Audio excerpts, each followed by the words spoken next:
Still going for it, are we? Snowpiercer. Could you Very good choice. Could you please elaborate on how that is based on a comic? Because I'm not actually familiar with the source material. I think it was based on a French comic book or a French graphic novel. Whatever the French for Snowpiercer is, I do not know, but I think it's just that. But obviously in French, not okay. Oui, oui. Oui, oui. J'adore les France. J'adore les Snowpiercer. I think that the film, this is the film version, not the TV show shit that was made last year, and somehow has a second season. Talk about milking a farm dry. Crikey. Seriously, like it's what I said. It's what I said to you earlier. Like, are we doing a TV show or a film? And then you said TV show. No, you said film because TV shows obviously have that more time to expand on the world and stuff. Yeah. Snowpiercer, the TV show version, goes, okay, we'll expand on it, and they just fill every episode with hapless shit that doesn't need to be there, and like. It is all bollocks, and I think I watched 4 episodes, and every episode was so boring, and nothing happened at all, and it was just so shit. But the film is a masterpiece. It's so good, and of course, it is being directed by Big Daddy Bong. Big Daddy Bong. The absolute baller. The absolute baller himself. And it stars Chris Evans, obviously, in probably one of his best roles outside of Captain America, I think. And it also has Tilda Swinton in as well, and she's brilliant, as she is in everything. Have you guys seen Snowpiercer? I've seen Snowpiercer, and I absolutely love it. I had no idea it was a comic book adaptation. But I love Snowpiercer. So good. Watched it straight after Parasite because I needed to be on the Bong train. Yeah, the Bong train. Literally. Quite literally, yeah. Quite literally. I love Snowpiercer. It's just it's a great film. Very good film. I've wrote down a few moments from the film which I've just absolutely love. So there's a moment when as the lower class passengers of the train, like the tail end, start to revolt against the big elites, the rich people. They obviously the elite, the police officers and stuff, the security run out of bullets, and they're like, "Holy shit, they're out of bullets! They're out of bullets! Attack! Attack!" Round the train, they slowly make their way up the train, and then later on, they get ambushed by some of the security guards. But this time, they have bullets. And you think they're like, oh my god, they've got bullets. They are fucking dead. And then the lights go off, and it's so good. Like it's a bloodbath. It's my favourite moment in the film. Is just so good. And then that it cross cuts between the supporting guy and like them in that part of the train, and then Chris Evans in the school. And obviously the teacher pulls out the Uzi and it's like, and then he's like, holy shit, they've got bullets. And then they look to the security cameras and like the television with the security footage on, and it's just like a bloodbath. Yeah. So Bong Joon-ho, he loves exploring classism, doesn't he? Yes. How many times can he do that with different skins and it not be boring? Because if it's on a train, Great question. I literally think that he loves the classism kind of thing, and he has worked it in different skins, as you just said. But I think Snowpiercer and Parasite, obviously, they are so different. They are like 2 completely different genre of films, and I think that is kind of how you get around it. Like, he obviously can't keep making class films forever, because that just wouldn't be. Just at a certain point, you would go, okay, stop now. Yeah. But yeah, I think that he does a brilliant job of it, especially in Snowpiercer, because it has like that. Obviously, like the train, it's a very visual representation of classism. It's like the poor at the bottom, at the back of the train, and then obviously the elite rich people like living in luxury at the top and stuff. Control.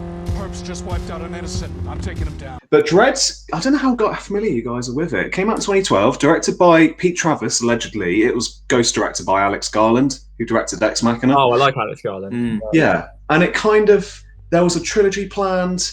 It didn't really go as well as they'd hoped. It didn't make the money because of the advertising problems.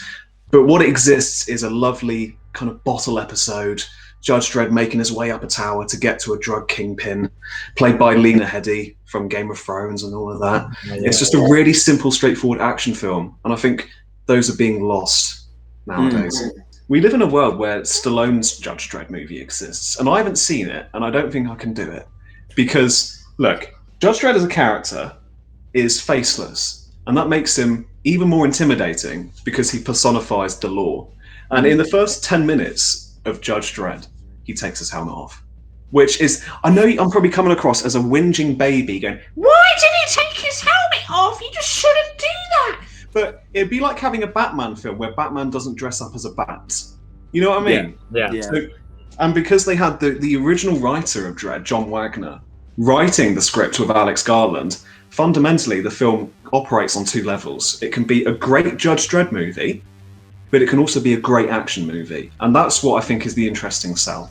It does look, I watched the trailer actually, but I really liked how simple, like you said earlier, it looks so, like he is literally with his new recruits, and they are going in that tower. But what I love about it is it's very economical in the way it's structured and written. So here's your great monologue that it starts with, just introducing you enough exposition so you know what Mega City 1 is. And then it goes into, here's an action scene. We're going to set up the judges. We're going to set up that nothing can escape their grasp. And then we're going to set up the plot, and that's where the plot kicks in. And from that point on, it's quite claustrophobic. It's set in one big location, big tower block. And like I said, as an action film, it's actually the film that introduced me to Judge Dredd. So I didn't go in as a fan. I actually went in as just a movie fan. Yeah. From watching it, I thought, I want to read more about this guy. And that's how it worked for me. It sounds really, that plot sounds amazing. Like, honestly, I didn't know that was the plot to the film at all. Yeah. I knew it was obviously based off a comic and it's very well-known, graphic, this sort of character. But yeah, that plot sounds amazing. I really want to check that out. And I think what's really special about it that I think you guys would enjoy is, like I said, you don't have to go in knowing anything. And because it's a bottle episode, it's unfortunately we didn't get more, which is a shame. But I like the idea of being able to get this one movie that has a beginning, middle, and end, with its conclusion, but with that feeling of, oh, crime's going to continue. Just because he solved this one crime, drug fiasco, doesn't mean everything's resolved. There's still going to be crime the next day. There's this great line of dialogue where basically everything's resolved, and he says, he's inquired, what was it all? And he says, drug bust, perps were uncooperative. And he says it in a way of just, yeah, this is everyday life. I'm going to be doing the same thing. It's just another day in the life of Mr. Judge Dredd. I cannot talk today. Mr. Judge Joseph Dredd. And compared to Marvel, not to be a cynic here, but with Marvel, let's say you can't exactly dive into Infinity War because you do need to have seen all the rest of them to be on top, to be up to date. Whereas, like I said, Dredd, all you need is just to go in with fresh eyes and you'll get a great action movie. Yeah. And that's the biggest thing I take away from it. It works well as a standalone film on itself. Almost. Yes. So how did it slip through the cracks of you guys? Did you just never get around to watching it? It was released around the same time as the remake of RoboCop, wasn't it? Yeah, kind of 2-year difference. I think I saw the trailer for RoboCop and like the remake, and I was just like, this looks really bad. Yes, simply put. And it just looked so terrible. And then I watched like the first 20 minutes of it, like it was on Film 4, and then I just always got confused what film it was. Because I knew it was either RoboCop or Dredd, and I just didn't want to start Dredd and then realise it was like that, and then be like, oh god, it's this shit. Yeah. But it's not that. So yeah. Well, the biggest thing to mention is technically the best Judge Dredd film that exists is RoboCop, because it has because it has the satire. It is fundamentally a character that is based on Judge Dredd. Delta City in RoboCop is Mega City 1. It's all there. And the most important thing is it has the biting sense of humour, whereas admittedly Dredd is quite po-faced in its humour. So it's quite dry, as you guys were saying earlier, quite, po-faced and serious. But I find it quite an inherently funny film. I do like those movies, like the Ultimate Edition of Batman v Superman. There's quite a dry sense of humour.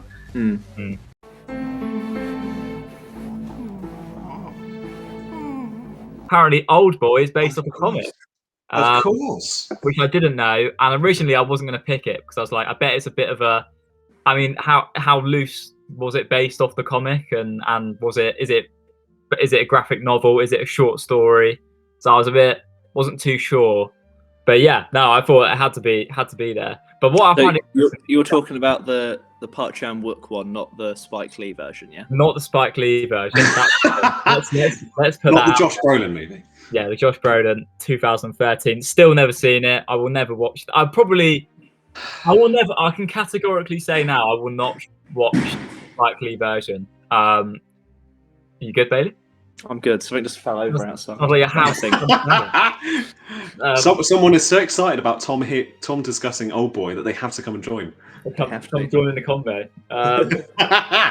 Yeah, no, it had to be on there, to be honest. I was a bit like it's a bit of a cop out because I know I'm probably going to get like, I don't know. I want to choose a classic comic book film that has been, but I've been doing some digging, and actually it looks like a really interesting graphic novel. And I was looking at the actual illustrations as well, and a bit like what we were saying about Snowpiercer, how we can imagine it would be this, that Asian, very what's the word? Colourful, vibrant illustrations. It's really graphic, like really graphic. So the whole hammer scene from the film, that is done really well. Like it's done really well in the comic. It's like what the long take.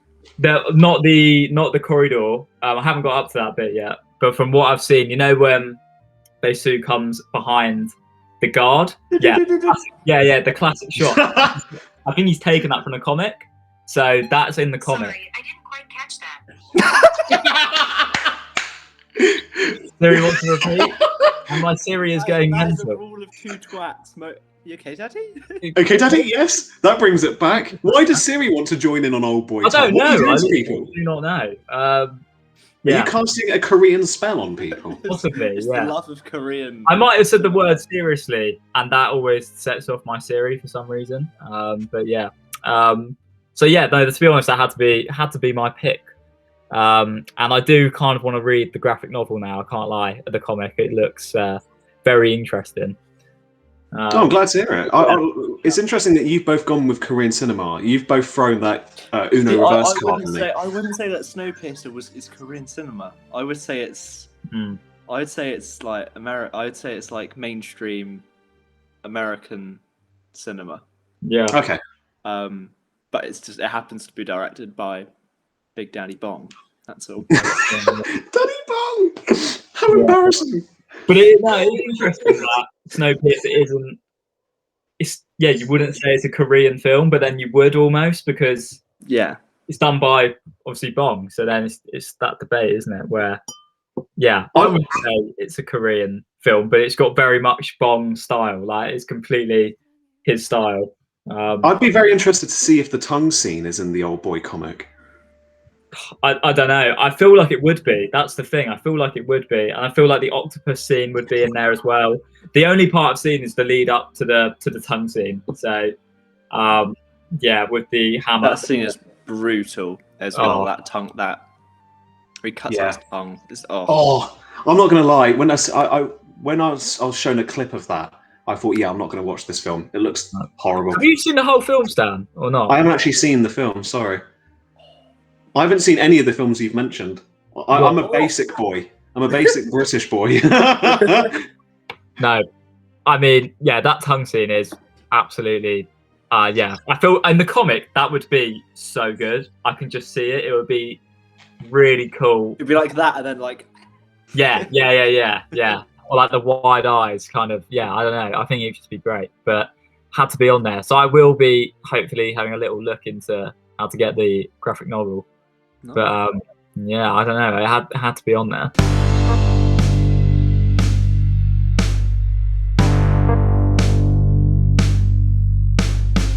I just say as well that Bailey right now is looking like Tutankhamun? Not as far as I know. Please no. Don't make him talk about it again. Tom, that's like asking, is the Avengers based on the Avengers? I don't really know what I'm saying on about it. I don't know. Is Spider-Man 1 based off a comic? Like the actual story? Yes. Tom, if the character is called... No, but the actual The character is story, called the actual Spider-Man! story. You and I are not so different. Yeah. Satisfies me, and then has satisfies me very the bit of Tom Cruise, Oh, yeah! like Pilgrim.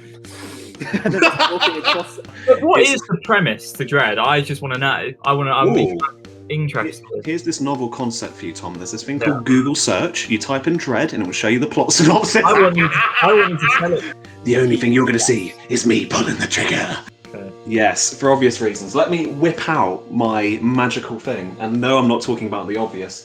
I'm talking... I mean, that would be extremely easy for you, seeing your predicament. He is better as Johnny Storm, Human Torch, than he is at Captain America.